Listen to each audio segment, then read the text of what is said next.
Hey, everybody. Yo, what's up? Welcome to the Wrestling Through the Years podcast. I am the armchair QB Dizzle. I'm here with the sexiest mind I've ever met, Dutchie. Dizzle, I gotta say, tonight you look gorgeous. Thank you. And it's weird hearing you call me Dizzle, but I like it. Well, I'm reading the name on the screen. I appreciate it. And Cleneth's here. C-Money. Yep. What's going on? It's going to be a big episode. We're here to talk about our big money main event rankings. So we're going to be going throughout. Obviously, this is going to be just a tonight. What's up, Eric? It's good to have you in the comments. I think that's Eric, right? I mean, I think it's one of the names he goes by. He goes by so many aliases. Mm-hmm. I mean, I just know him as Pain in My Ass. Yeah. Wow. Oh, man. All right, but we're here to talk about our main event rankings. This is going to be a big deal. Any main event in the history of wrestling, except there does have to be a little bit of it. It's got to be high stakes. So if it's on Raw or SmackDown or a television show, it's got to be like a big spectacle or at least like a title match. Okay. But there's some like, because I'm thinking like Seth and Punk from the first Netflix. That's a big money main event, even though it's not for the title. So stuff like that definitely gets in there. We're not going to be doing too much Ring of Honor because they didn't really, maybe a little bit. But there's going to be, this is the big main events. Obviously, we're going to be doing more parts later on. This is going to be a building block episode. But we're going to be ranking some of our favorite and least favorite main events in the history of wrestling. And a main event is the biggest part of wrestling. That's a lot of why people buy the pay-per-view, why you buy the ticket to go to a show. The main event feel is a big thing. And we talk about it a lot on this show, and now we're going to rank it. Now, since Eric's not here, we're not doing 0.5s or anything, right? We're just doing straight up numbers. I think we should do decimals just so not everybody, because it gives it more points to give, so we don't end up with like 5 different main events having the same ranking. All right. Cleneth does not have to give a decimal. Oh. He can stand by his golden rule. I would never make it. I'm never going to make Cleneth do decimals. Mainly because I don't think I could. And so you won't. I know I won't. So he's not going to do decimals. Me and Doug probably will throw some in there. But yeah. Okay. And it's going to be out of 10. And we're going to be ranking 5 categories. And here's the criteria. Okay. You ready, Doug? First, we have the build-up. The build-up's the most important thing in a match. Or to a match. It makes you want to watch it. Well, what made this story? What made this thing so important? And then the second thing is the spectacle. What does it have the big fight feel? Does it have the magic in the building? Does it feel? Is the crowd really into it at first? Like, does it have that spectacle that a big money main event has? The third criteria is the match itself. That kind of speaks for itself. The action in the ring, the story that they tell between the ropes. Number 4 is the finish, that can ruin. We've seen some of the greatest matches of all time with a shit finish ruin a great match. So the finish is its own criteria. And then the crowd reaction, because that's pretty much the biggest thing. The crowd reaction and how the crowd took to it. Were they into it? Did they love it? Or did they think it was a snooze fest? And that can also, we can also like what we thought at home too. Like, was it a well-received match at home? Can kind of go in that. Should start with the thumbnail. What was the thumbnail? The thumbnail was Hogan and Andre from WrestleMania 3. I mean, it's a great one to start at. You're writing so much down. Because we're gonna do so many. So you don't have to rate each category. Just write the points. Well, because I'm doing it in sections. Do your thing. Don't let me fuck it up. All right. I'm not worried about you fucking it up. I'm worried about me fucking it up. Eric's got a great suggestion. I think we've all seen this one. WrestleMania 3, Hogan Andre, the slam heard around the world. One of the biggest events in the history of wrestling. So I think this is a great one to start with. Hogan and Andre. The first category is the build-up. Cleneth, what do you think about the build-up to the match with them giving him the award and everything and Andre getting pissed? And man. See, So I will say I did like the build up. I like how he's like got all mad and let's see, was it this is see I always get mixed up. Is it going to WrestleMania or when he got mad over the whole thing happening going towards the rematch of Saturday Night Main Event? No, I always think the two yeah, I know. I sometimes I get it confused too. because I'm like I noticed like so many different ways, and when I watch, I'm trying to remember last time I watched like WrestleMania Rewind, Yeah. what happened because their story to build up really made it actually worth watching. Yeah. Yeah. And Bobby Heenan attaching himself to Andre and everything. It was a Yeah. big heel turn for Andre. He was a big baby face there. So out of 10, what did Cleneth give it? Did he give it? I don't I think he want to can- give it out of 10. I'll give it a 7. All right. And you don't, I got it in the calculator, so you don't have to write down the individuals, just the final. Okay. All right. 7. Me, personally, I do think this is one of the better build-ups to a WrestleMania match. Everything about this is perfect. I'm going to give the build-up a solid 8.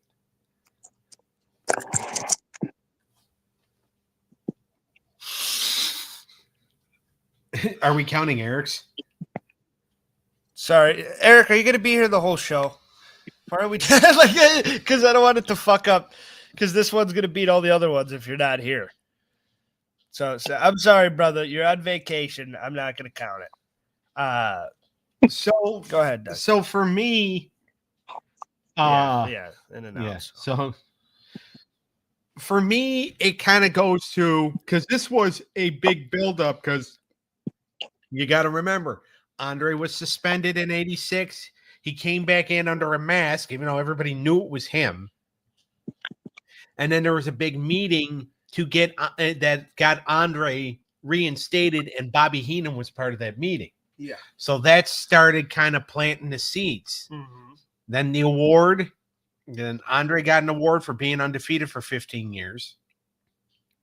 And then, But it was a little award yeah, compared to Hogan's award. right. And you could see him get pissed off about it. Yeah. Because he got a smaller award.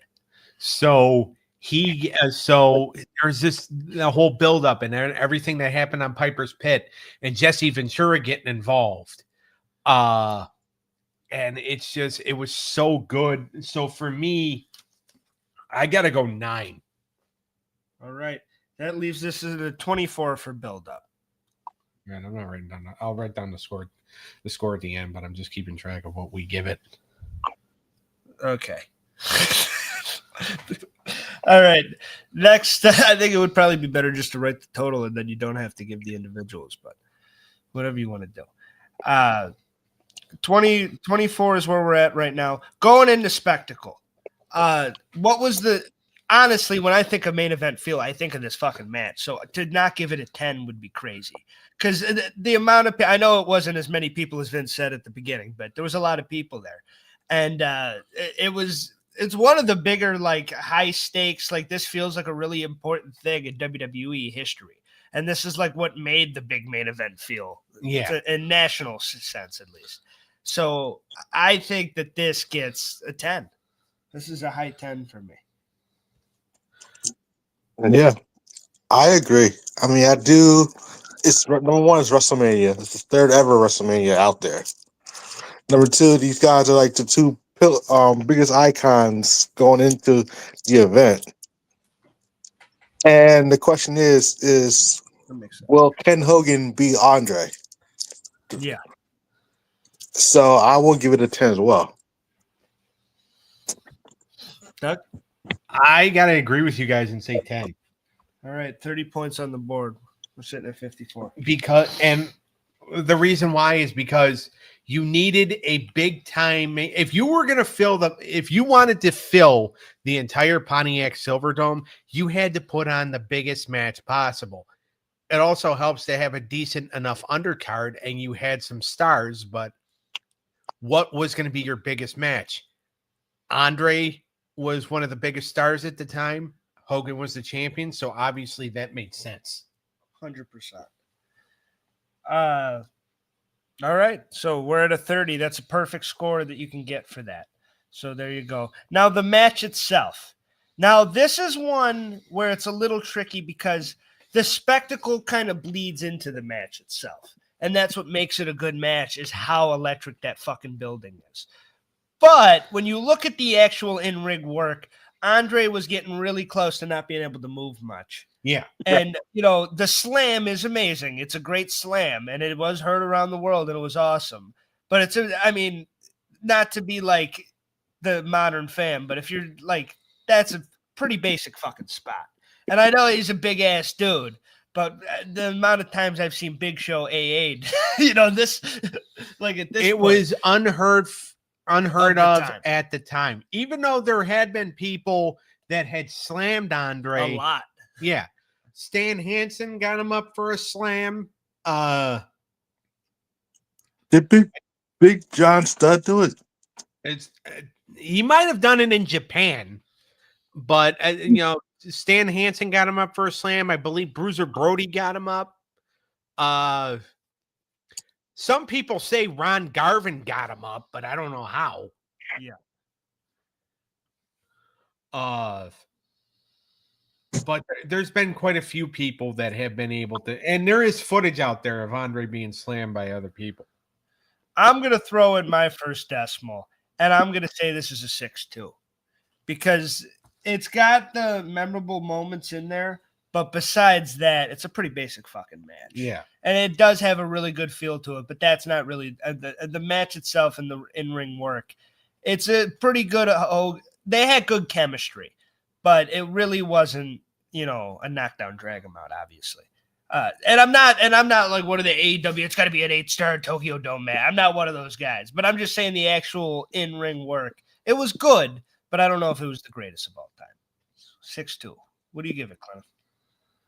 I'm going to give it a 5. Okay. I think the build up, the height, the crowd outweighs, but when you watch the match separate, you just get to one like that big spot, but the rest is just like a slow moving, not wait. You have to just wait. It's like you're waiting for that big spark to go off. Then once it finally goes off, the match is over. Yep. Okay, so what do you got? Andre and Hogan, it's not Gotch Hackenschmidt or Sean Brett or Omega Okada, even though I thought that match sucked. The one Tokyo Dome match that everybody came over. I think Sean and Brett's overrated too. Yeah, Sean Brett, and you know, all these like classic like wrestling matches that are Hogan and Andre wasn't that. Andre was 7'4", 500 pounds, and also could not fucking move. Yeah. Hogan was 6'6", 303 pounds, and by the way, has always told people that he was never a great worker. As a matter of fact, he did not like to work. Yeah. So you should not have gone into this expecting, you know, arm drags and hip tosses and, you know, drop kicks. Yeah. What we got was, you know, what the two of them are best known for. If Andre hit a drop kick, that'd be crazy. That's why the video game's so much fun, because when we played through the WrestleMania moments, we had Andre do a frog splash. Yeah. So for me, I would have to, I'm going to give it, I'm just going to say, or I'm going to say 6.5. All right. That gives our total score of 17.7 for that. Now going into the finish. I think it's a spectacular finish, and the slam's kind of a part of that, and then the big leg drop. Yeah. I think it's a great book finish. Hogan looks like the man, which is what needed to happen, a good heroic finish, and he beat the big giant. I'm going to give the finish a 9. I think it's like almost perfect. Cleneth? I'm going to give the finish a 9 out of 10. All right. Doug? I'll say 10 out of 10. It's perfect finish for you. Perfect finish for me, especially at the time because Hulk Hogan was the guy. And you needed to continue the momentum that you were on. And Vince had this rule of back in the day, the fans had to go home happy. Yeah. Okay. WrestleMania, the babyface always had to go over. I mean, when Triple H got there and Triple H became the champion, that rule went out the window because Triple H,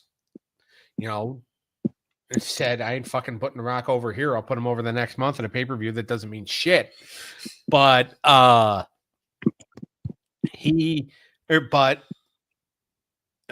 going over was the correct finish. 100%. We're at 28 for the finish. Okay. All right. Now, the crowd reaction. I'm going to give this a 10 because the people were fucking eating this shit up. And this is when they kind of thought it was real, too. Yeah. And just people loved it. And it was fantastic. And it made a huge impact around the world. And it's one of the reasons we're still here talking about it today. So I got to give the crowd reaction a 10. Yes, I'll give it a 10. You're going to match it? Oh, yeah. All right. That's 30. So this, we came out the gate really strong. So, all right, Doug.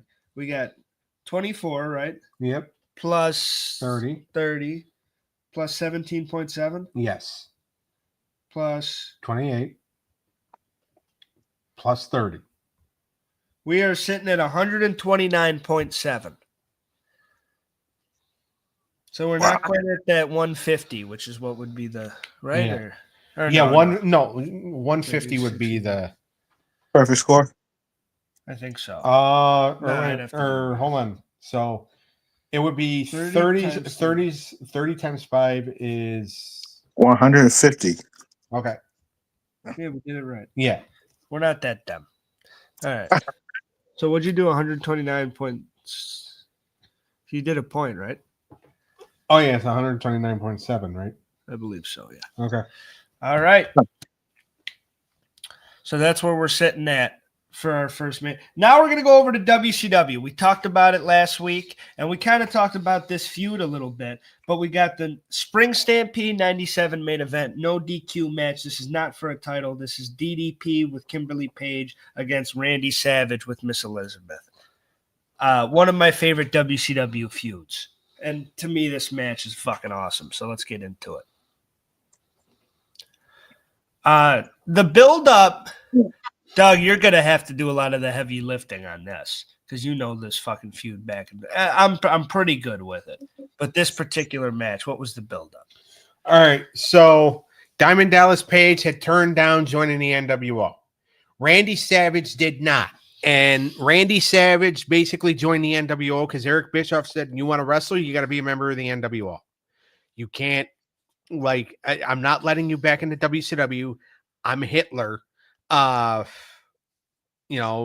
I'm fucking my rules. You're not coming back unless you join the NWO. So Savage did. His first night as a member of the NWO, he attacked Diamond Dallas Page in the back of the head with a spray can.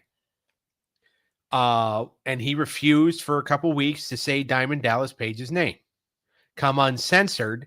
Diamond Dallas Page is doing an interview. The announcers are trying to make it sound like he's going to join Team WCW because Hall, Nash, and Syxx had already taken out Rick Steiner because they don't believe in fair fights. Yeah. And I think Rick Steiner was actually legitimately hurt at the time. So, Diamond Dallas Page is talking, and then Randy Savage and Randy Savage and Elizabeth come out with a copy of Playboy Nude Celebrities. And Kimberly's in it. I don't know why, because she's not a celebrity. But so she's in, they spray painted the magazine and all that, and they spray painted Kimberly. So then they hit Page. So then there was a couple more instances where Page was trying to, attack Savage and he would get beat up. So then they had this match. So it was a lot of promo back and forth, and it was a lot of Savage beating up Page when he had backup. Well, and this was really the build of DDP too, because after not joining the NWO, he was red hot. Yeah. So to kind of like go off the success of that, they put him in this with Macho Man, which is a great idea, and that's what kind of propelled DDP to stardom. I think in a lot of people's eyes. And this match in particular, the fact that he beat the Macho Man, is a big fucking deal. So the build up for this, I'm gonna have to give a solid 9. I think that a lot of WCW television, a lot of their programming around this feud was perfect. So, Cleneth? So I want to give this a 9 as well. Like, I do agree with the whole build up. It was good. The back and forth promo battles. I mean, around 97, WCW promo battles was like totally fun to watch. Ain't gonna lie. Yeah. I love it. The attack. Now this is also when, let's see. Now I just got to the part now where they just suspended Bischoff from WCW. Our Power. I love that episode of Nitro, by the way.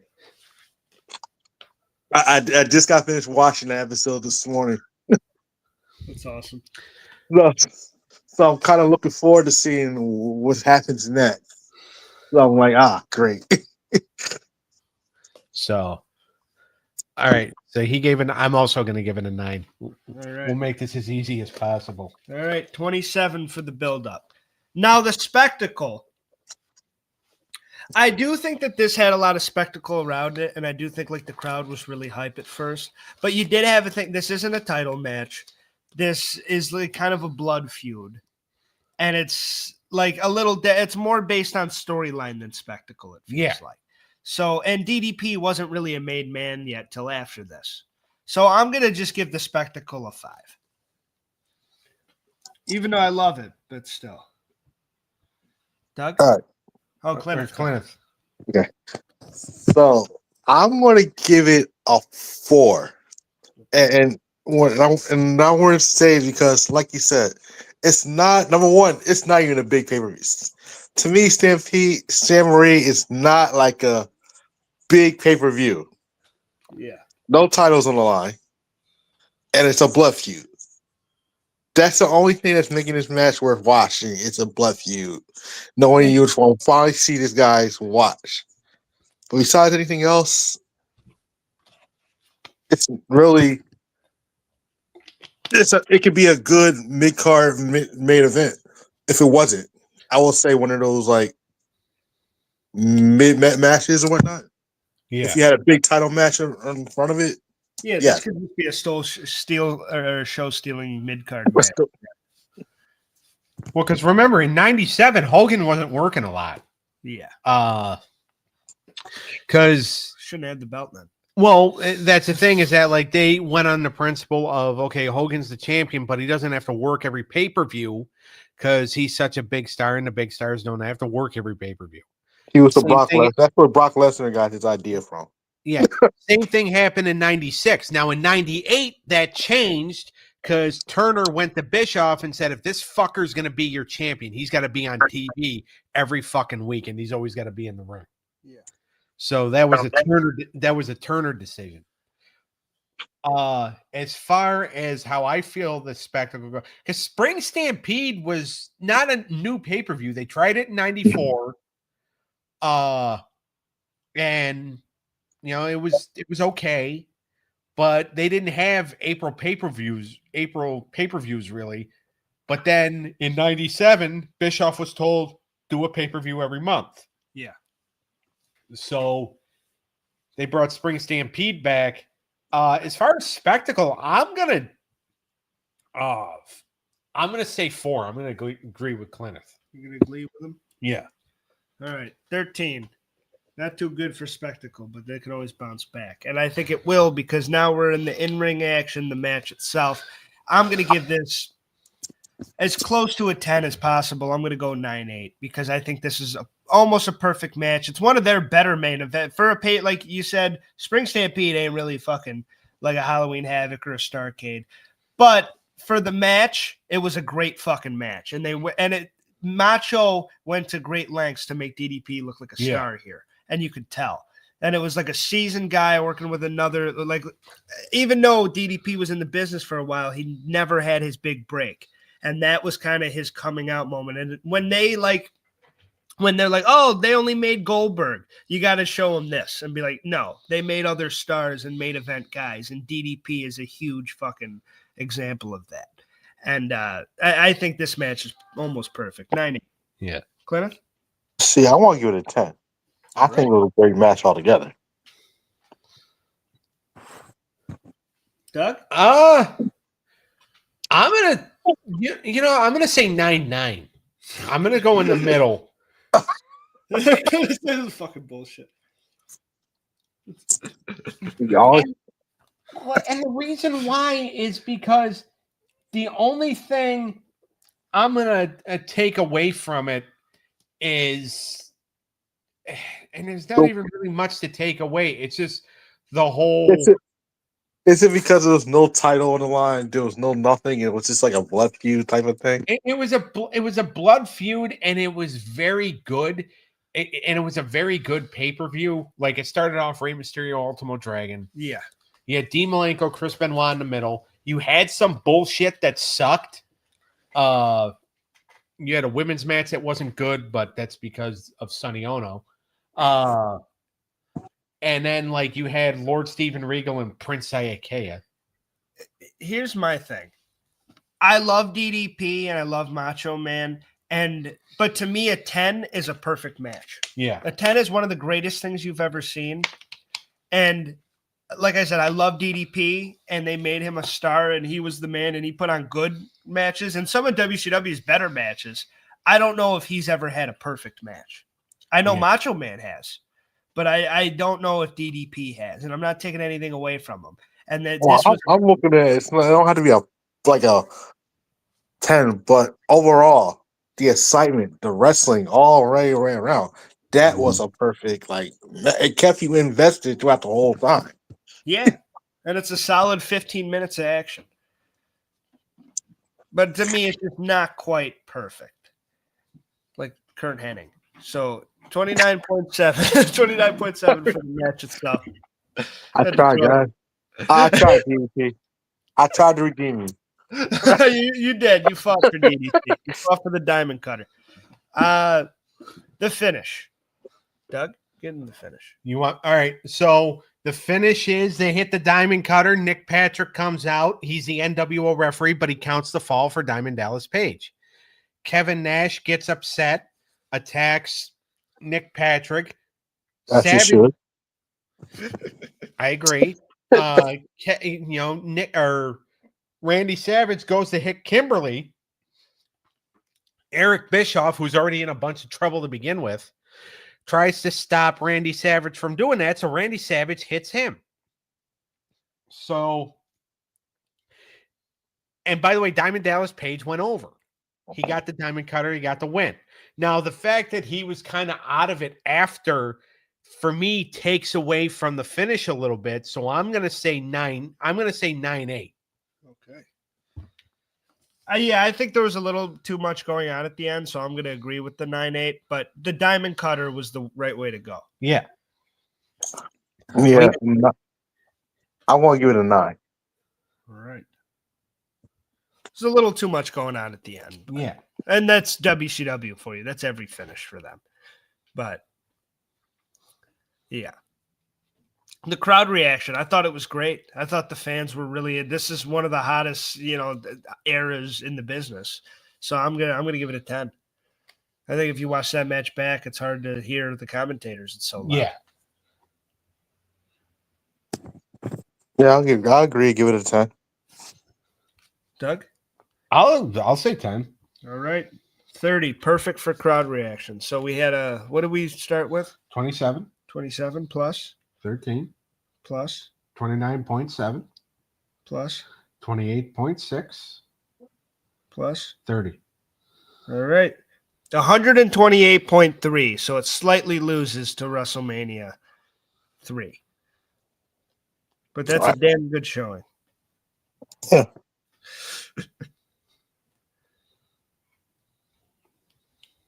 All right.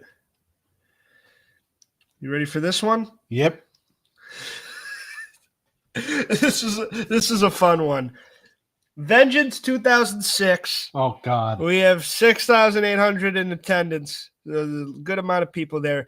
DX, Shawn Michaels, and Triple H versus the Spirit Squad. Kenny, Wait, that's not a big match, Phil. that's a main event. That is Oh. a fucking pay-per-view main event. It's a pay-per-view main event, but that's not. I would not have put that on the list. Well, rank it low. Not everything can be fucking WrestleMania 40. Jesus Christ. If we can't praise everything, we need some bullshit in here. So here's some Well, bullshit. I had another average bullshit. All right, let's go. So Kenny Dykstra, who everyone thought was going to be the future of that group, which is hilarious. Johnny, Mitch, a guy that would go on to do a few things, Nikki, also known as Dolph Ziggler, Yep. and Mikey, who I liked. Mike Mondo, who actually had a decent run in Ring of Honor. Yes, he was pretty good. The build-up. The DX versus the Suicide Squad build-up, the Suicide Squad versus the Spirit Squad build-up was pretty damn good. And the whole diarrhea, and weren't they a part of that poop thing with... That was the next night, though. Oh, okay. I love that segment. My favorite thing is like when they were getting back together and like Vince McMahon was just like, we got to end DX. And like he's coming to the ring, and like you have the male strippers, and then you have the guy delivering Vince the rooster, and then you have I love. Yeah. Oh wait, is it the whole when he took over Vince's microphone? No, this was after. So this is Vince trying to get to the ring, and like DX like provided Vince with male strippers, and then a rooster, and then Dusty Rhodes is just like, you know what we got to do right now, baby. And he goes, yeah, NDX, pal. He goes, nah, this ain't about DX, baby. This is about my DVD. Buy it anywhere in stores, baby. He goes, wait, let me go over to them strippers. Do you have any money in them pockets? And which, by the way, G-strings don't have pockets. You would know. Anyway. Okay, next. Been to a club or two. Actually, just in one club, but I've been there multiple times. All right. Okay. I thought the build-up was fun for this, so I'm going to give it a 7. It was funny. Yeah. Like, especially when they did the thing, like at the end when DX was in the ring and they brought out the little cheerleaders, the little male cheerleaders. Well, Sean brought them out. Yeah. And Triple H was making like all these short jokes, which I cannot repeat. Yes, you can. Cleneth, don't get him in trouble. Yeah. Yeah, don't get me canceled, please. Let me take care of that on my own. And then like Triple H brought out the female cheerleaders, and then the Spirit Squad came out and they got beat up. And then by the way, two of the small male cheerleaders were fat guys. So they had the thing where they're just like, if you don't like it, we got 2 words for you. And then like the 5 cheerleaders had "suck it" basically written across all their asses. Yeah. And then JR just like, oh my God, I've never seen so much crack in all my life. JR call. And then so like it was funny. Personally, I would give it a 6. All right. Cleneth? See, comedy and for the build up alone, I will give it an 8. All right. 21. Yeah, it's a fun build-up. Now the spectacle. Like Clinton said, not much of a main event feel here. The Spirit Squad were a bunch of young jabrones. I mean, they did kind of put them in a light. They were the World Tag Team Champions. You're damn right. And Wait, the Raw Tag Division sucked, though. yeah, the belts didn't mean much by then. Tomato, But, tomato. This is after a La Resistance run, but it made them kind of look like formidable young guys that might be able to do something. So for that alone, I'm going to give it a 3. But I don't think it had that much spectacle to it at all. DX always has the big fight feel to it, but the Spirit Squad really weren't there yet. And this was one of those things where, like, when DX got back together, Sean, like there was a lot of stuff Triple H wanted to do and Vince wanted them to do, and Sean's just like, "Are you kidding? I'm a born again Christian. I'll get kicked out of my church." So they didn't do it. So he said no. Yeah. Okay. What would you give it? 4. Cleneth? Spectacle. I want to give it a 1. All right. Well, we know this isn't going to rank high. Yeah, I don't think this will get the WrestleMania 3 treatment. In-ring action. I thought the match itself was pretty solid. It's a lot of fun. It's a lot of comedy shit, but it is fun.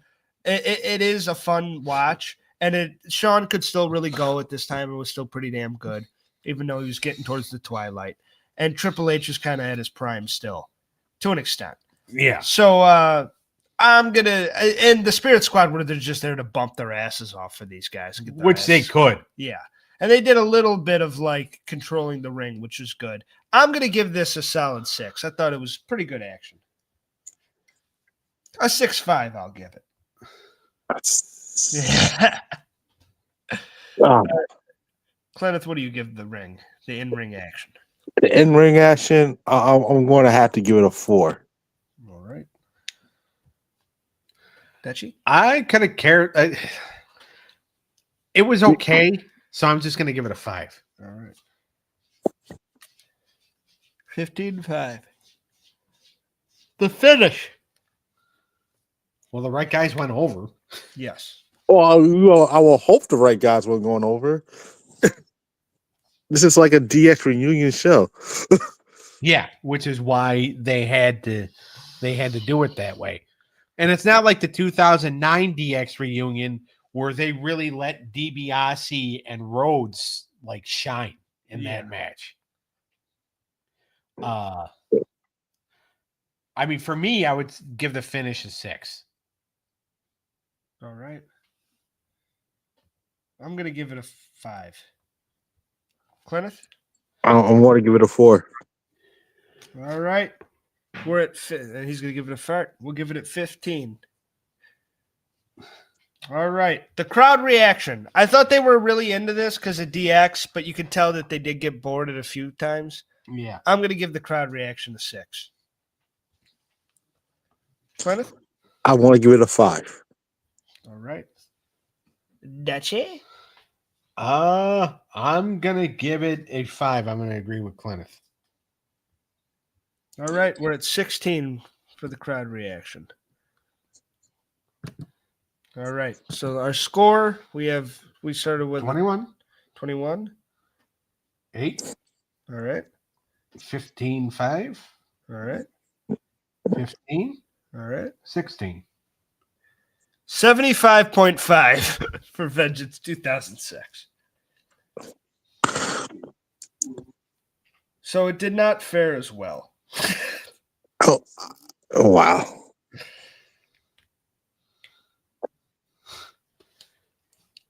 All right. Now let's go to TNA's biggest show of the year, Bound for Glory, 2009. We had almost 2,500 in the building. This is AJ Styles versus Sting for the TNA World Heavyweight Championship.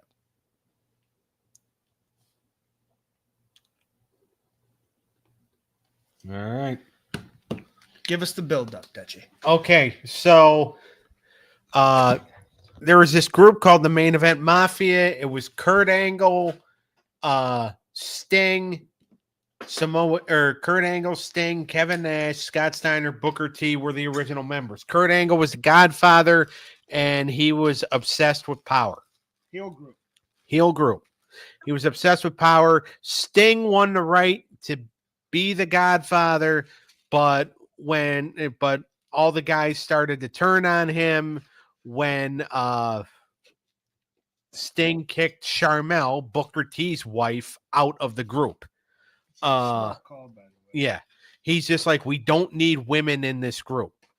And then Kurt Angle is just like, well, I'm the Godfather. And so Sting gets kicked out of the group. AJ Styles loses a best-of-3 series to Matt Morgan. He wants to quit. Sting comes in the ring and says, quit being a baby. And, you know, Then they're in a five-way, or they're in a five-way for the TNA title, also featuring Matt Morgan and Kurt Angle and Hernandez. And AJ Styles had won the NWA belt at that point, but not the TNA World Heavyweight Championship, right? Yeah, he had not been TNA Heavyweight Champion yet because there was still the NWA title when the last time he won it. And he was still kind of considered the face of it, but they were booking him in a lot of mid-card shit. He was Christian's crony for a lot of 2008. Yeah. In 2009, like he was part of that whole Frontline versus Main Event Mafia thing, but he didn't like the fact that because like it was the veterans versus the young guys, and the young guys were acting like spoiled little bitches. Yeah. Yeah, you're not a fan of the Frontline. No, because they were acting like children. They're acting like heels. Yeah. Gets the heels. So, so anyway, so in the five-way, Sting jumps out of the ring, allows AJ to get the pin on Kurt Angle. And it's a big fucking moment. Yeah. Big moment for AJ. AJ offers Sting the title shot at Bound for Glory. Sting said okay. So it's kind of a two babyface main event. Yeah. I'm going to give the build-up a solid 7 because I think there were some good storylines going on Impact and in the pay-per-views prior. And there was a good story to this. Yeah. Cleneth? I want to give it a 7 as well. All right. We're at a 14. Put another 7 on there. All right. We're at 21. Blackjack. Oh, yeah. That's a winning hand. Now, the Spectacle. Now, Spectacle's kind of hard for TNA because they never really were known for fucking selling out 20,000 arenas or nothing. Right. But this did for these two, if you're a TNA fan, this is about as big as you can get. And Plus, Bound for Glory is one of their big pay-per-views. It's a WrestleMania pretty much. And Sting was the guy from WCW that never went to WWE, and then he became a fucking stalwart TNA guy. And AJ Styles was the face of TNA. So it really did feel like the best match they could put on paper. And it felt like a mentor versus prodigy type thing. It was really good. So I'm going to give the Spectacle, even though there's not a lot of, crowd to go by, I thought the Spectacles, and I'm going to give it another 7. See, I want to upraise you and put it as an 8 for mine. Okay. This felt like a big one. I'm going to agree with you, and I'm going to say 7. Okay. We're at 22. Because it's one of those, it is the biggest match you can give at the time. And Sting was getting known for main eventing Bound for Glories. Yep. He had main evented against Jeff, against Kurt, against Samoa Joe. So it was about time for him to main event against AJ. Yeah, it felt right. We got the score written down for that, right? Yeah, we're on 22. All right. The match itself. Great match. Fantastic match. For a babyface match, it can be hard because there's no heat to get. Right. But Sting really played the old veteran trying to get one more. And AJ played the young, hungry, I need to keep this belt, fucking young guy. And this is some of my favorite AJ shit. I'm going to give the match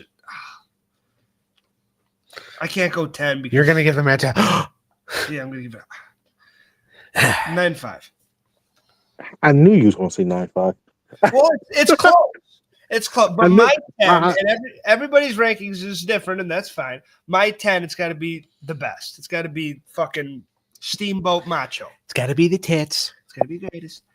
So, but so I'm going to give it a 9.5 because I think it's a little short. What do you got? All right. I'm going to give it a 9. Oh. 18.5. I'm going to give it a 9.7.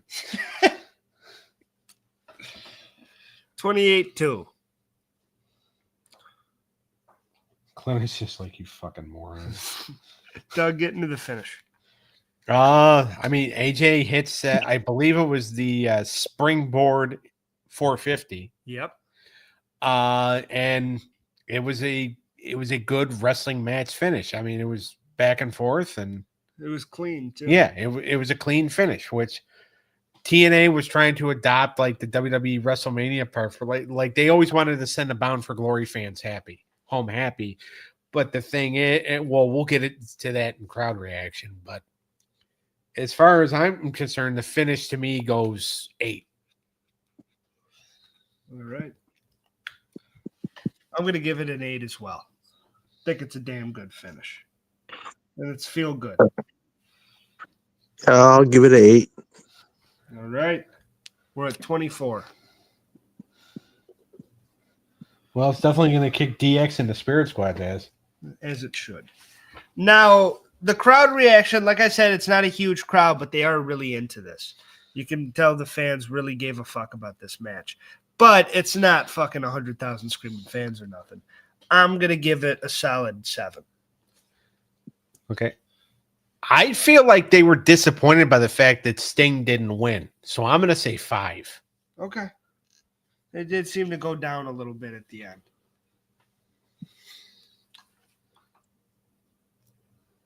So I want to give it a 4.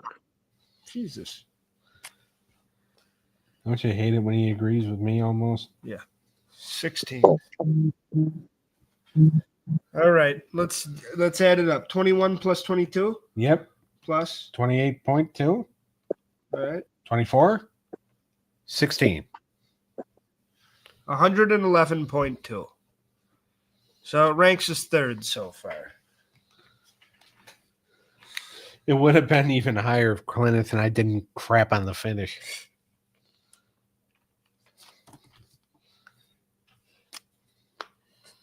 All right. Now let's go to one of the more controversial ones. This one just happened not too long ago. WrestleMania 41. John Cena, Cody Rhodes.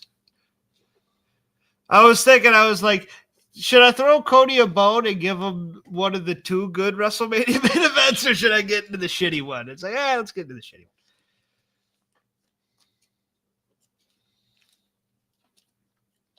one. Well, we prefer, sometimes we do prefer shit on this show. Yeah. Just like the Spirit Squad. Yeah. All right. The build-up. I think this is a one-of-one build-up. This John Cena heel turn was fantastic. I know a lot of people, didn't like the way it turned out a lot because of the way this fucking match turned out. But I do think the initial fucking kick of the nuts and the Terminator face looked badass. And it was a damn good heel turn. Now, the build-up to the match, we were at that SmackDown in Philadelphia when Cody came out with the fucking busted-up eardrum because Travis Scott's an idiot and the black eye. And he was like, if you want some, come get some. And I was in the crowd like, I was like, kick his ass, Cody. So I thought the build-up was pretty strong, even though they did do a little too much. If Cena talks a lot of shit, Cody comes out and gets the better of him. And it kind of makes you know where the match is going to go. Because Cody keeps kicking this guy's ass every week. I don't know if he's going to be able to, you know what I mean? So they did that a little much. They did it like 3 times in a row. Yeah. And that was, so that, to me, that knocks it down to like an 8. But I do think it was a pretty damn good build-up. Cleneth, you want to go next? Yeah, I'll go next. So I want to give the build up a 7. Okay. And I'll say that 7 because, like you said, after the Elimination Chambers, it's kind of hard when you want to do a build up for a big match like this, and the person has specific dates is not there every week. So when you do get the interaction and you just have that one person carry it on week by week, it's hard to actually want to keep it indulged. Like you just feel like you can skip a show until the next person's show on their next available scheduled date and not miss a beat. Yeah. He should have committed to more than the dates that he gave. I get it. He's a busy guy. And, because he's involved in some pretty big projects, Peacemaker just, the show just finished up its 2nd season. Yes. James Gunn tried to WrestleMania 41 the finish of the season. The It was a great season though. Before that, It was a great season till this last episode because he let the heel get the one-upsmanship, it's which like is 41. which by the way, all the fans have just like they've criticized him, and he gives the Triple H answer of just wait and see what happens. You'll see what I'm doing, and you'll like it. Well, right now, pal, you gave us a piece of toilet paper with a brown skid mark on it. But we're not talking about It that. wasn't that bad. It wasn't a skid mark, but it was disappointing. Yeah. So compared to the ending of all the other episodes, it was a big skid. And I'm not talking about Tyler. So Shout out.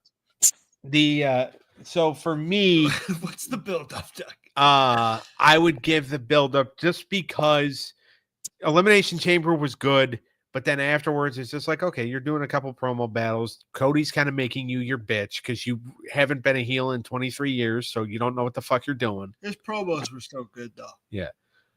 So I'm gonna say 7. All right, we're at 22 for the build-up. Strong start for this. It needs it. All right, the spectacle. I'm going to go crazy here. I'm going to give it a 10. Because I do think it's the face of this generation versus the face of last generation, and it felt like a big fucking deal. And Cena going for 18 and Cody trying to defend what he worked so hard to get. It did fit, and the crowd, at the beginning of that match, there's such a fucking roar. So I'm going to have to give the build-up, I'm going to have to give the spectacle a 10. It's the biggest match you can do. Yeah. It was the biggest match at the company at the time, and they put it out, and it was I'm gonna give it a 9. Okay. Because there was a lot that I feel like was missing. Including the big bald bitch who set this whole fucking thing up, and then it's just like, okay, I'm gonna go home now. I'm gonna go home, make my movie, and then masturbate after. I still love him. Yeah, see, I wanted to give it an 8. But you gotta realize he was just brought in there just to sell tickets to the Elimination Chamber. That was his job. That's the thing, is that like once he explained that, it's just like, okay, well, why come up with a storyline that you are going to be an integral part of? Well, Trav showed up. Yeah, that's what made it even worse because Trav, to me, I think totally like ruined the finish of that match. Yeah. Travis Scott will never step foot in a wrestling ring. Well, and that's the thing. When they were trying to, because he was going to be the partner in Money in the Bank, because they had planned on doing a. I don't know how true this actually is, but they were going to do Cena and Travis Scott versus Cody and R-Truth, and then. But Travis Scott was annoying the shit out of Booker T and Stevie Ray at the Reality of Wrestling Academy, who, by the way, you do not want to irritate. Like Booker, you can irritate because he's the most irritating fucking person on the planet. Stevie Ray, you do not want to irritate because he has been known backstage to pack heat. But no, there is a story one time about how he brought a gun to a show with him and he was going to use it because Vader got stiff on him. Well, Jesus Christ. All right, let's get into the match itself, which is where this takes a massive downturn. Yeah. You wrote down the score, right? Yeah, 27. All right, which has been doing very well so far. That's about to stop. I'm going to give this I'm going to have to go 1. I think this sucked. I think everything that we wanted, like the spectacle at the beginning, it's like, all right, let's go. Woo, woo. And then like it goes on and you're like, woo. You're like, oh, yeah. Fuck, this sucks. And Cody didn't get any offense in it, felt like. Cena really dominated it in a heel fashion that, like, I get it. And it was his first time really working heel. So, and he tried his best, and I do think that they like got good heat out of the crowd at times, but a lot of the shit fell flat. And the fact that Cody only got 2 little real offensive runs where he was getting some momentum going. Like, I think he got to hit like 1 fucking Crossroads and 1 Cody cutter. He didn't really get to do too much. Whereas Cena was fucking just doing heel shit, fucking milking the crowd, and it really just didn't work at all. And the Travis Scott, I'm going to get into the Travis Scott shit a little more towards the finish because that kind of is towards that. But him having we needed The Rock. We needed The Rock bad. And I don't blame The Rock to this day because he's one of the busiest men ever. But we needed him. Just like how he made 40 magic. And that's why I admit how good he is. Because he's the fucking man and he can make a lot of wrestling shit. If it's bad, Rock can go in and make it look great. And the final boss shit was great last year. It's not the greatest heel roll ever made, like he says it is, but it was great. And he made WrestleMania 40 fucking epic. But 41 really needed that touch, and getting Travis Scott was a fart in church. It was a wet fart. And it was diarrhea, and it was bad. And it just didn't work out, and the match itself sucked. I give it a 1. Cleneth? See, I want to agree with you. I mean, the match was just awful. I mean, you feel like you're going into this hype that you figure it's going to be a good match. I wasn't expecting a perfect match because, like you said, it's Cena.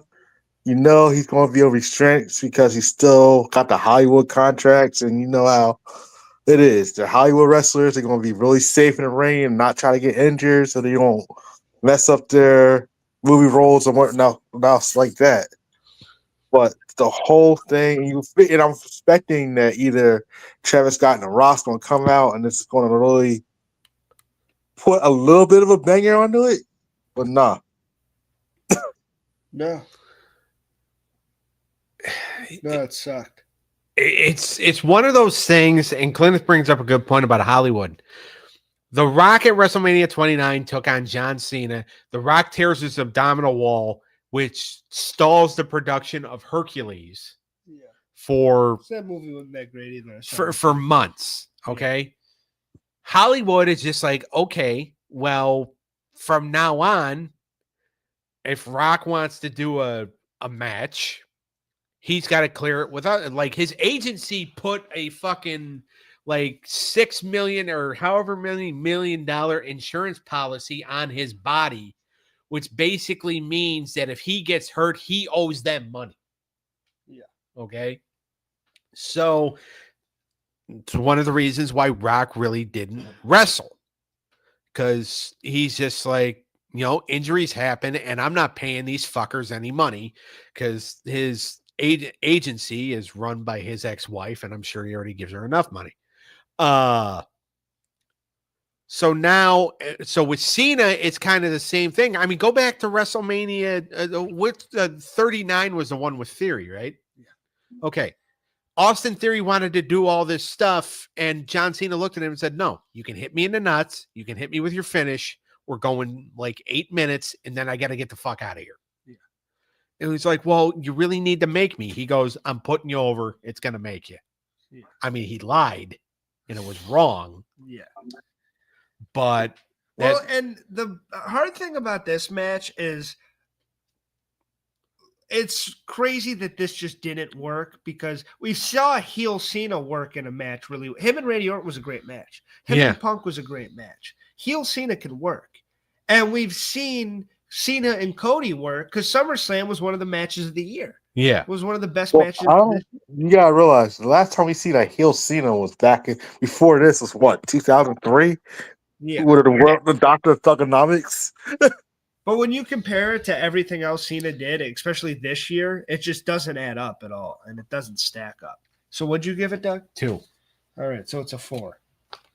Well, you gotta also think of it like this. It's just like you actually have to give the crowd a chance to get into heel Cena. I mean, this man just turned heel. He's not on TV much, and now you're finally listen to the promo after he wins the championship to embrace the heel character, because he didn't really start doing his big TV days during the title run. But it didn't even work in that aspect, because all the heel shit, everybody there just wanted to see Cena and love Cena and doesn't want him to be heel, because it's all casual fans. Because, by the way, he's going to break the record of He's going to win his 17th world title. Yeah, this is a memorable thing. This is a big deal that people get to witness history. So he kicks Cody in the balls, and everyone's like, yeah! They're like, fuck that kid. Yeah, then finish the story. Fuck the story. Cena's the man. Like, no one gave a shit about Cody there. And that's when we'll get into the finish now. That finish made Cody look like a jabron. Yeah. And it made Cody, who's like my favorite wrestler and someone who I think really is, shaped the landscape of the business of this current day. I think he's one of the more, like, if people ask for their Mount Rushmore in 20 years, I can see him being on it. That dude's fucking epic. But the whole, he hesitated and he won't fucking hit him with the belt. And he's like, I can't do it. And then he gets kicked in the balls and he gets made to look like an idiot. And when Cena hit that AA, everybody was sitting. I was like, even Bubba Ray, Bully, was like, he like looked at the TV, was like, Cody, get up. He's like, Cody, kick out. Like, everybody in that moment's like, please kick out. Please don't let this be the finish. Please don't let this be the finish. And he didn't kick out, and it was the finish. And we all just sat there collectively and went, and it was just like good for Cena. It was epic for Cena. And the whole shot of him with the fireworks with the belt, that looks badass. But when a great match makes both guys look awesome. And this match made Cena look pretty dominant and made Cody look like an absolute dumbass and an idiot. And pretty kind of a pussy. I love Cody. So I'm gonna give the finish a 1. And Travis Scott, get the fuck out of here. And Cody, it's another thing that was quite wrong.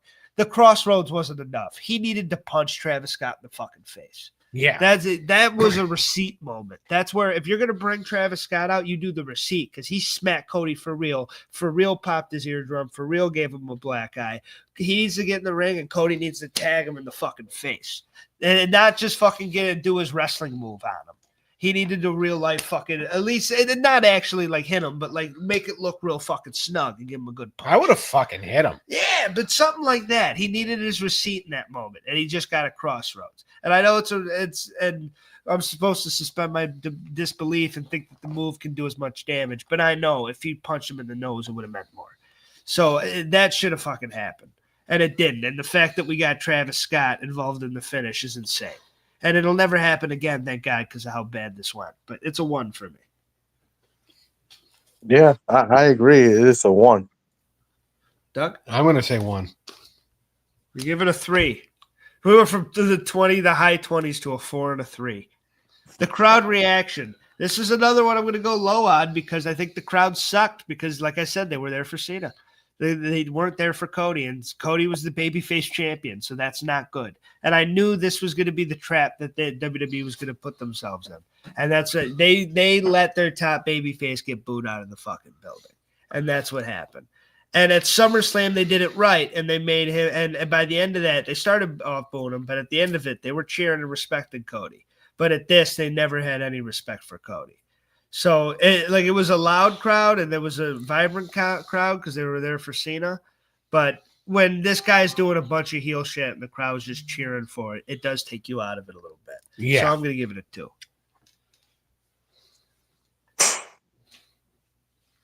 See, I wanted to give it another 1. Yeah. I'm gonna say 2. All right, we got a 5. Yeah. All right, let's see if this did worse than the Spirit Squad. 22 plus 27 plus 4 plus 3 plus 5. We got a 61. It's our lowest ranked so far. All right, so I have a women's match we can do. All right, let's go. Hell in a Cell, Charlotte versus Sasha, Raw Women's Title. Oh my God. Well, we got a female main event of the list. So good job, Cleneth. All right, the build-up. I think this is a great build-up because they had this huge feud, and fucking Charlotte never lost on pay-per-view, and that was becoming a big deal. But Sasha kept having her number in other matches, and they kept trading this title back and forth, and it was a big deal. And didn't Sasha go into this as champion? Yeah. Yeah. So, or go ahead, Cleneth. Fucking Yeah, but she won. Yeah, she won it on Raw on that false count anywhere. yeah. Oh no, Yeah. that wasn't false count anywhere yet. That was in late November, early December. Oh, okay. I know it's on Raw, like Yeah. after a pay per view, after like SummerSlam. Well, they did. Yeah, so she won the title after SummerSlam, like in September or late September, early October. Yeah. And they head into Hell in a Cell, and basically what the build up here was Charlotte or like Sasha was going to be given a long title run, but she had hurt her back in the SummerSlam match, so they decided. So Vince is just like, because somebody, voiced it over to Vince. It's like, Vince, she hurt her back. Well, then Charlotte's got to go over, pal, because they figured Sasha was going to be out for a while, but then Sasha returned to action 2 weeks later. They do a match at the September pay-per-view or September PLE, and Charlotte gets the win there. Bayley's also involved in the match. And because this was Boston, like they're really building it up as, okay, these two women are going into Hell in a Cell for the first time. And it was a decent build up. I'm giving it a 6. I'm gonna give it a 7. See, I want to give it a 7 because I think building it up, it was how the commentary they built it up as well. How much you're talking about it, and I want to tell you one thing. I think during 2000, around this time, what 16, 14, 15, yeah, 16. They actually put the music with the match cards. And when you watch the match cards and how they explain it with the music playing, it makes you want to watch the pay-per-view. Yeah. 100%. All right. The spectacle. I think surrounding a big women's main event like this, and WWE was pretty cold at the time.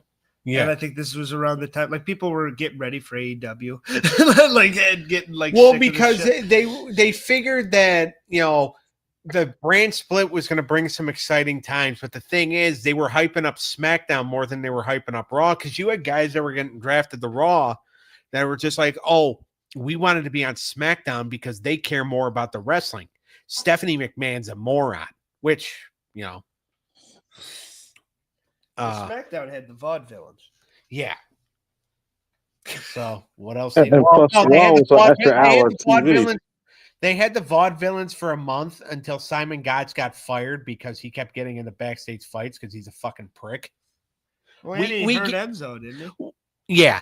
I mean, we get it. You don't like Enzo Amore. Not a lot of people do, but you can shut the fuck up about it and just do your fucking job.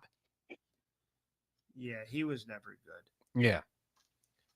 But like when he was in, because he was in the stable with Jacob Fatu in MLW, that country unit, and he does the promo. He's like, "I'm Hellfire." It's like, you're a fucking jabron. Hellfire my ass. Beautiful mustache, but it's attached to an idiot. All right. It's a porn star mustache. But the partner was great. Gay porn. Like, I said it's a gay porn mustache. Okay, the partner was great in the vaudevillains. Aiden English? He was amazing. He's all right. Dude, Rusev Day was over as fuck. Well, it was over as fuck. Now, like, if you want to enjoy a TNA pay-per-view, you have to put it on mute so you don't have to hear him talk. All right. What were we talking about? Spectacle. Spectacle of Sasha and Charlotte. 4. Yeah, I wanted to give it I'll give it a 5. Because like I said, it's not a big pay-per-view feel, but for Sasha being home crowd of and coming in as champion, I wanted to give it a 5.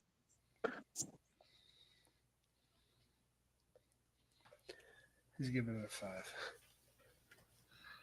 All right, 14. Yep. The match itself, 9. Fantastic. Great match. They went. I understand. Well, and you can gripe about the winner at the finish, but I think the match itself, they beat the shit out of each other. I remember Charlotte gave Sasha a really good wedgie, which for my fucking perverted ass at the time, it helped my entertainment value. And but shit, no, the match was fucking. I'm being a dick. But the match was great, and it was fantastic. And they beat the shit out of each other, and that's what a Hell in a Cell needs to be, is beating the shit out of each other. And they did, just because they were chicks, man. They fucking went for it. And people to this day, Mercedes Moné and AEW, she's still doing her thing and kicking ass, and I still think she's great. And What, was it 10 belts Monday now? Yeah, she's Ultimo Dragon, and Oh, she calls herself Ultimo Monet. Well, that's cool too, but. She's fantastic, and she was back then, and she is now. And Charlotte's always been, an odd cup of tea, but you can never deny what Charlotte does in between the ropes.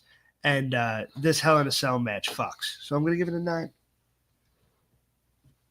All right, I want to give it a 10. There you go. I think this was this gave me knockouts vibes. I think this is what I always wanted to see. When I watched TNA Knockouts, I always wanted to watch the women do something like this in WWE, and Sasha and Charlotte performed well beyond my expectations in this one match. Yeah. I'm gonna say 9. It was a very good match. I mean, nothing really. Obviously, we'll get to the finish in a minute. But I'm giving it a 9. All right. Next up, the finish. Do an ad jab. 28. Oh, I thought you meant it was like you're going to plug in the show when you said the ad job. No, he talks like an idiot. All right. the finish. It's pretty good.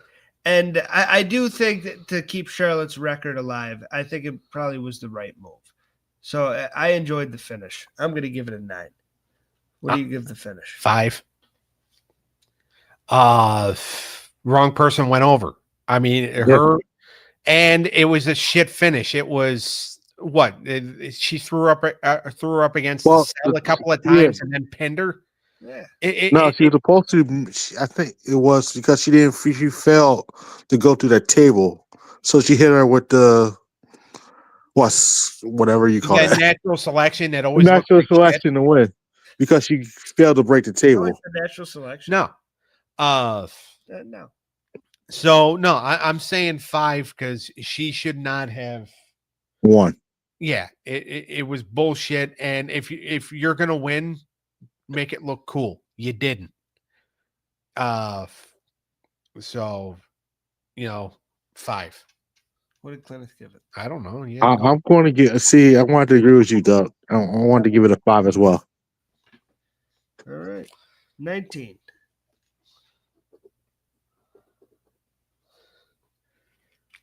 All right, the crowd reaction. I'd just go a 4 on this because they were into it, but not that much. Especially once you lost. Yeah. Yeah. So I'll give it a 5. I'm going to say 5. All right. We're at a 14. All right. What do we got, Doug? All right. 19. Okay. Plus 14. Plus 28. Plus 19. Plus 14. 94. Well, it's better than DX and the Spirit Squad and better than Cody and Cena. You guys are sexist pigs. I tried to give it high scores. All right. Well, that's what happens when one of the participants looks like her father. Sasha? Wow. But Yo, how rude. it's touchy. All right. Last one. You ready? Yeah. We're going to end with an AEW because Eric's clamoring for it in the comments. Revolution 2020. Moxley and Jericho for the AEW World Heavyweight Championship. It's one of the last events before COVID. Yeah. COVID was like 2 weeks later, right? Yeah.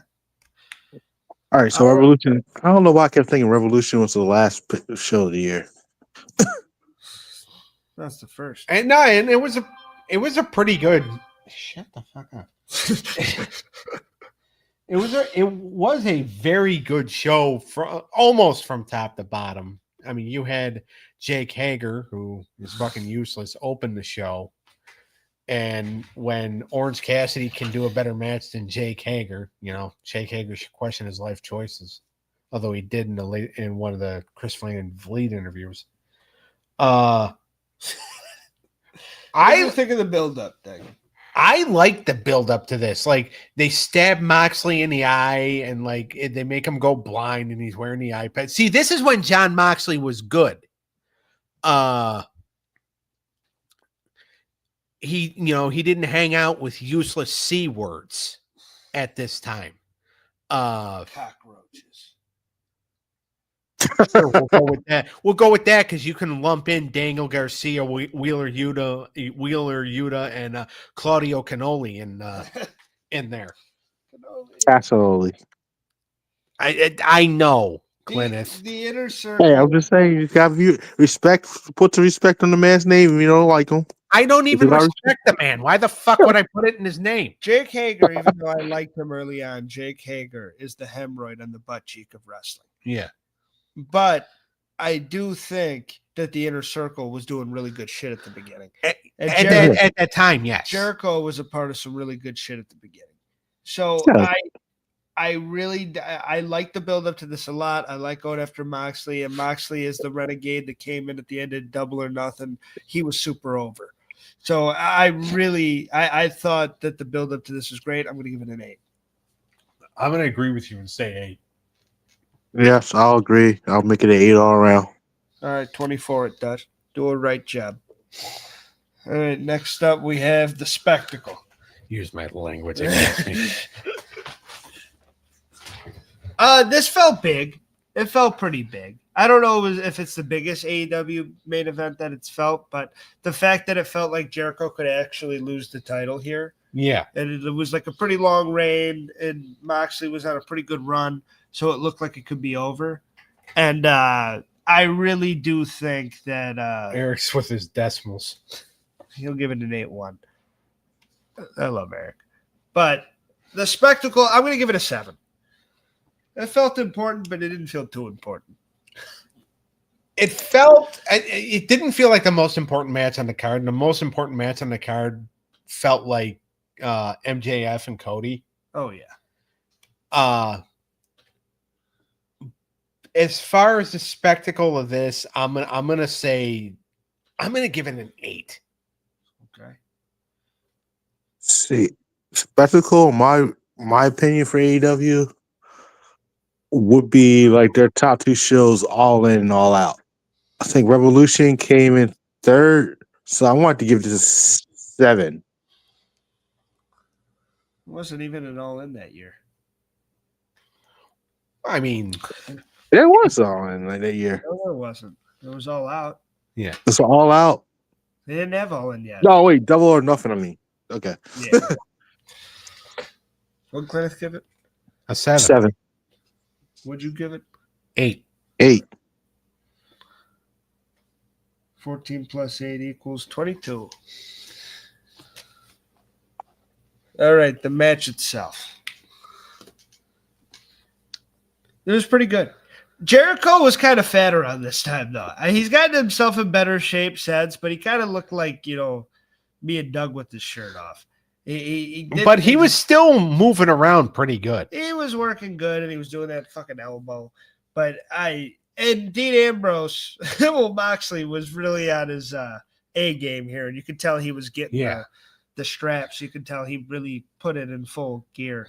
even though that's not the pay-per-view we're at. I mean, and like there was points where like I wanted Moxley in this promo to be like gutsy move going without a bra. But it was still a pretty good main event. I'm going to give the match a 6. It was pretty good, but Yeah. you know, Jericho wasn't putting on bangers at this point, in my opinion. And Moxley's always been an acquired taste.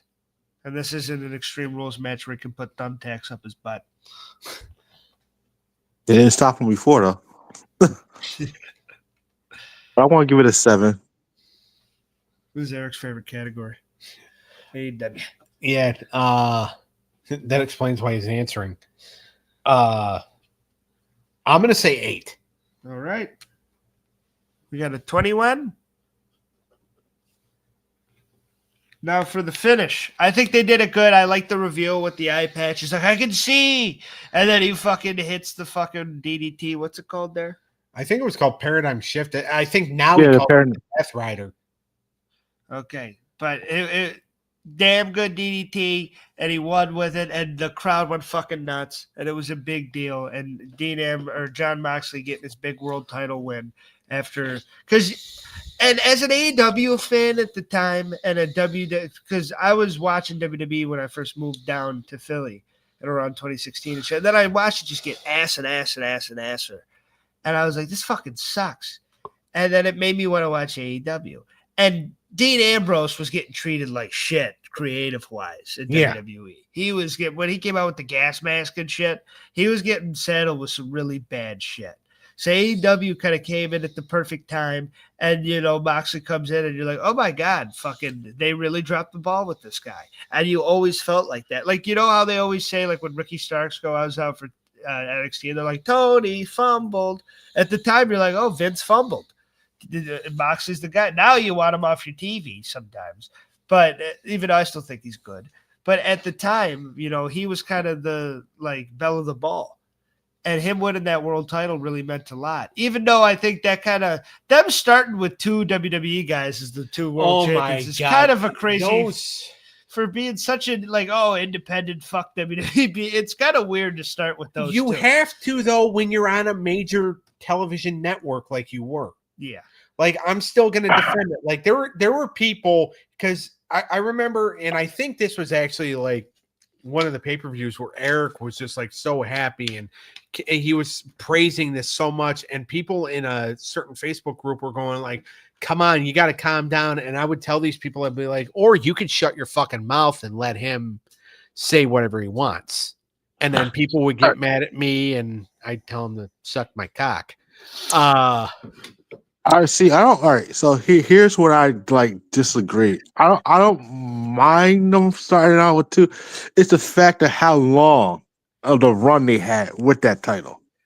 Like how long of a run we had to wait till we finally had Omega win the championship at AEW Original to finally win that championship. I mean, I don't mind it, but I don't think both of those 2 needed that big of a long title run between the 2 years. No, I agree. I think MJF should have won it in September of that year when he had the shot at you think he was ready? Ready-ish. I don't think so. No. He wasn't ready. Yeah. I was still rooting for Omega or Cody to finally. Yourself? Is that what we're on? No, we're on finish. Okay. I'm giving the finish a 9. I thought it was a good feel. I'm giving it a 10. No shit. I'm going to give it a 9 as well.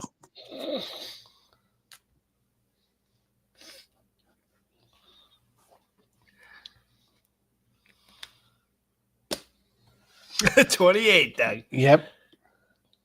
All right. The crowd reaction. They went pretty hard when he fucking won. Yeah. Well, because AEW fans at the time were still pretty gung-ho, and they're like, oh, my God, this is still great. It's the best thing ever. They were really for it. Yeah. I'm going to give it a 9. I'm going to agree. I want to give it a 10. Oh, la-dee-da. I said 9. What a 29. Yeah. You just need it written out. What 29?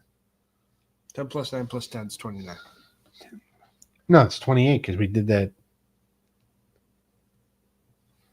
Oh, did he give it a 9? You did.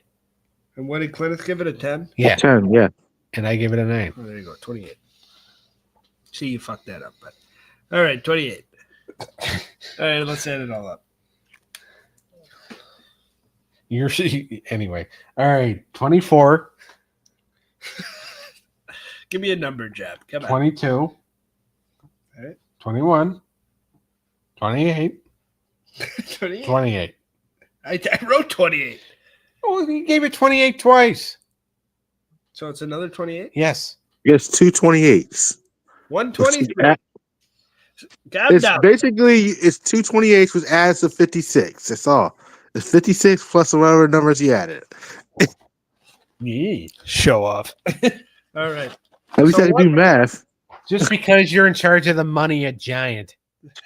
Hey, that's a lot of Hey, that's a big responsibility, yo. it is a big Paperwork. I wouldn't be able to do it. I'm just saying. Just Yeah, get it. you'd lose it all or spend it on toys. Oh God. He's not wrong. No, I'm not. All right, Doug, I'm not going to be here next week.